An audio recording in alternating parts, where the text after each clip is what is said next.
I am embarrassed that we cannot even honor that. I am embarrassed that we choose to make a political issue out of a world-class facility. Kaya tuloy, wala nang mag-aabalang magpatayo ng matitino at kahanga-hangong mga infrastructure dito sa Pilipinas. Dahil magpatayo ka lang ng maganda, sasabihin na sa'yo na may kalokohan ka. So paano? Puro bulok na lang tayo.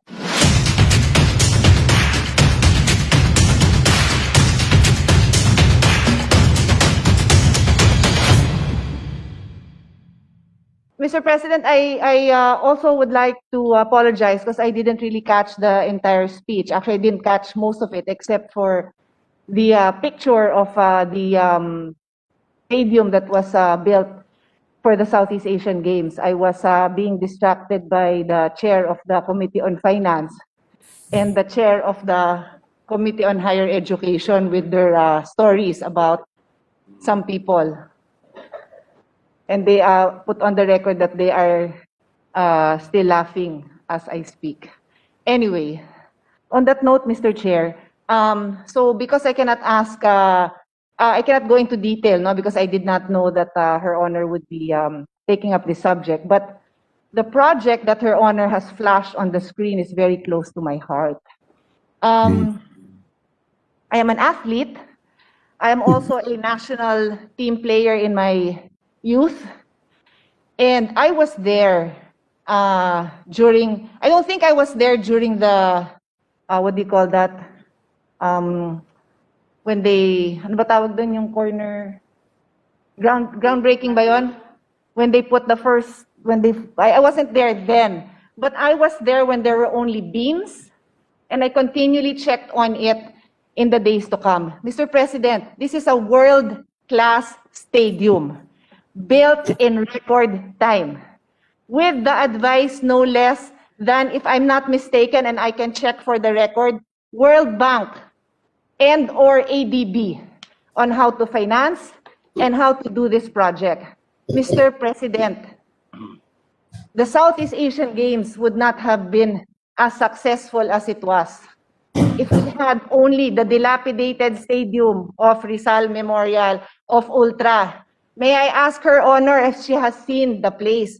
Because the national track and field team, when they visited it around November, not sure, September, November, before the Southeast Asian Games commenced, they went there for the first time. Does Her Honor know that they cried when they saw the stadium? They cried when they had the opportunity to run on the turf. Bakit? Kasi dun sila nagpa-practice sa napakabulok na stadium. Ganon ang kalagayan. That's how we treat our athletes. Ilan lang ang Manny Pacquiao ng Pilipinas who has had the opportunity to raise himself and have sponsors. But not all sports are like boxing and basketball that have a strong following. Many of these athletes will never even be remembered. But on that day that we won the gold medal, the entire Southeast Asian countries gave their due respect to the Filipino athletes. I am embarrassed that we cannot even honor that. I am embarrassed that we choose to make a political issue out of a world-class facility. Kaya tuloy, wala nang mag-aabalang magpatayo ng matitino at kahanga-hangong mga infrastructure dito sa Pilipinas. Dahil magpatayo ka lang ng maganda, sasabihin na sa'yo na may kalokohan ka. So paano? Puro bulok na lang tayo para walang pumansin. Ganon. Paano magiging white elephant?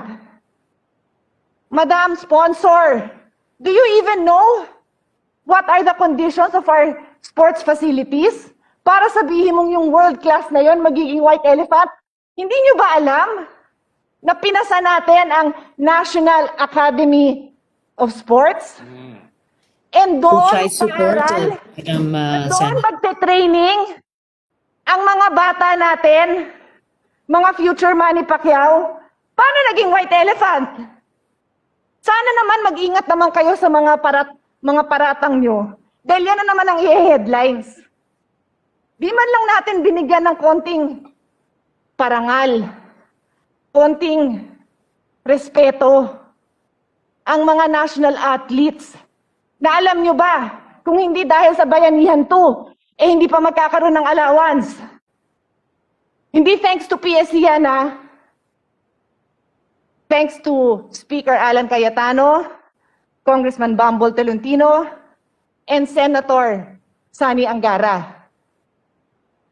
So hinahalo ko yung mga mukha ng mga athletes na to dun sa tinatawag niyang white elephant. Kasi that is the only reason why you put up such a structure for people. In this case, for young athletes. So I cannot separate their faces and their names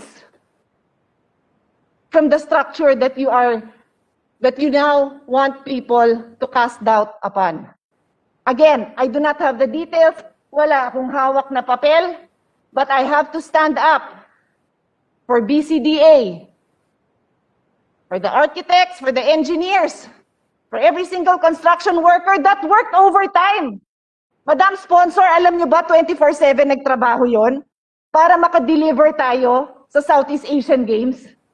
Di ba mas kahihiyan yun na nag-umpisa Southeast Asian Games tapos hindi natapos yon? Nanood ho ba kayo? Nandun ako, nanood ako, nanalo tayo ng mga kung ano-anong event. Yung pole vaulter natin, he claimed the gold. Si EJ Obiena, he was supposed to compete in the Olympics. Pero hindi natuloy yung Olympics. At least, nagka-Southeast Asian gold medal siya, di ba? At least, nanalo siya in his own country. Napanood siya ng tatay niya, na coach niya. Ganon ang kalagayan ng mga athletes. Madam Sponsor. Yung nanalo ng marathon, taga Cagayan de Oro siya. Umiiyak siya nung nakita ko siya after niya. Hindi niya akalain mananalo siya. Alam niyo bang na-lockdown siya dito for how many months? Hindi nakauwi. O baka sabihin niyo irrelevant na yun. Hindi irrelevant yun. Kasama yon sa mga sakripisyo ng mga athlete. Tapos ngayon, ang kaisa-isang nagawa natin for them, binibigyan pa natin ng mali siya. Kaya yan ang mangyayari sa bansa natin. Puro mali siya tayo, puro paghuhusga. I do not have the details. Wala ho akong panahon sa ngayon na aralin yon dahil I am sponsoring CREATE and I am the Senior Vice Chair of the Committee on Finance. Pero pag pinagpatuloy pa ni Senator Risa sa ganitong panahon, na katulad nga ng sinabi ko, yung mga athletes na yan, na lockdown, hindi nakauwi, 10 buwan, walang allowance. 10 buwan, walang allowance. This is their livelihood. And you know, the only thing they have left is their pride. So when we do things like that, we slap them in the face. That is what we do, Mr. President. And when Her Honor chooses to use words like white elephant, you make the people who bother listening to us, if there are still people who bother to listen to us, the more that they question our judgment, the more that they question the things that we do to make those who need more in life, to give them a better life. And that is exactly what that project was all about. Ba't kakainin ba natin yon? Hindi. So, ba't tinayo yun? Kasi nga may purpose. We were in line to sponsor, to host the Southeast Asian Games. Was there enough time to go through all the steps? I don't know. But I am sure there's a logical reason because the president of BCDA is one of those persons that is highly respected in this government. He was pulled in to assist the IATF with the testing, the capacity building, putting up quarantine centers. Hindi mag-aabala si Vince Dizon nang mag-cut short lang ng corners para lang batikusin ng ganito. Ginawa niya yon para patayuan ng may pagmamalaki namang stadium ang Pilipinas. So I leave it at that, Mr. President, but I sincerely regret, in as much as we all have the right to stand up here for anything that we want to talk about. We do. Kaya, pwede. Lahat tayo may right.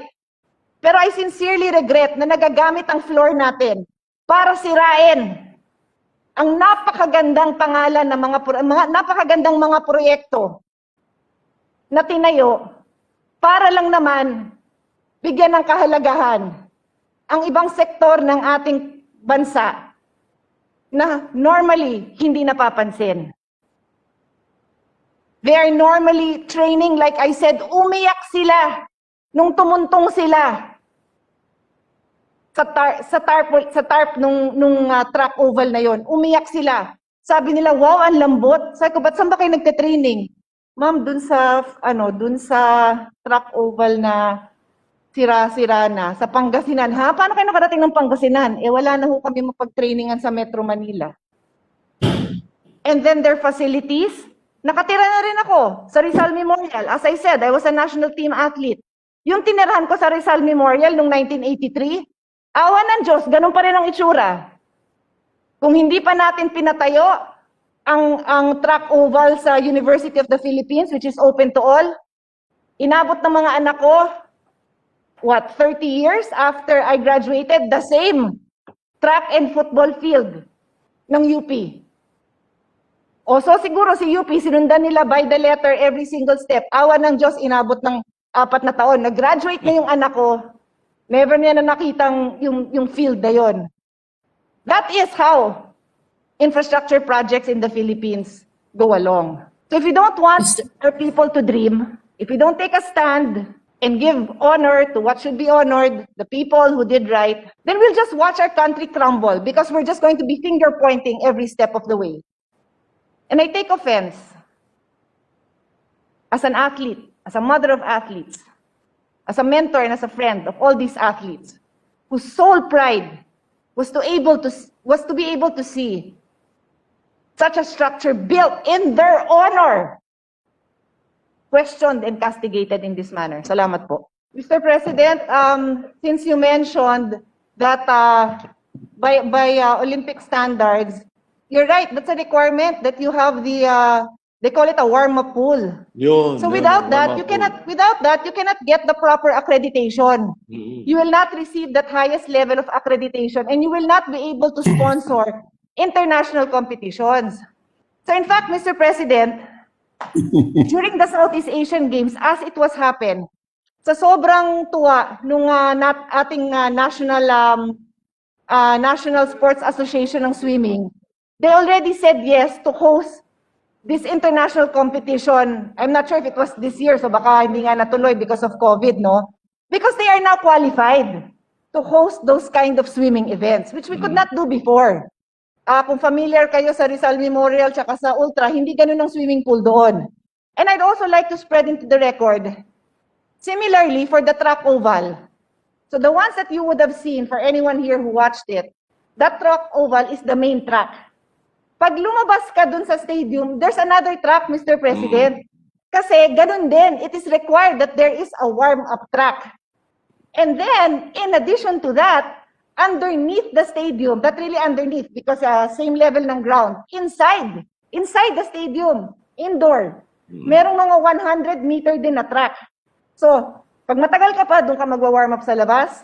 Pag malapit ka na, pwede ka mag-sprinting dun sa loob. And then finally, in the main.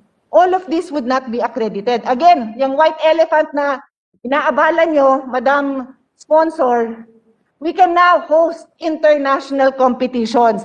And that will even be cheaper for our athletes because they don't have to keep going abroad. We can host. It brings glory to the country. Mura para sa ating mga athletes and coaches. May facilities naman doon para matulog. Hindi ko natapos yung kwento ko, pero yung sinasabi kong natutulog ako dun sa dorm, dun sa Rizal, na ngayon ganun pa rin. Now, we have world-class facilities. Nung nakita ng mga athletes, naiyak sila. Kasi mukha daw hotel yung kanilang kwarto. Ano sasabihin natin ngayon? Ay, dapat hindi mukhang hotel yan. Dapat mukha lang kayong tabi-tabing dormitoryo. Di ba nila karapatan yon? Na humiga dun sa hindi iniipis, na humiga sa magandang kama, na magkaroon ng magandang banyo?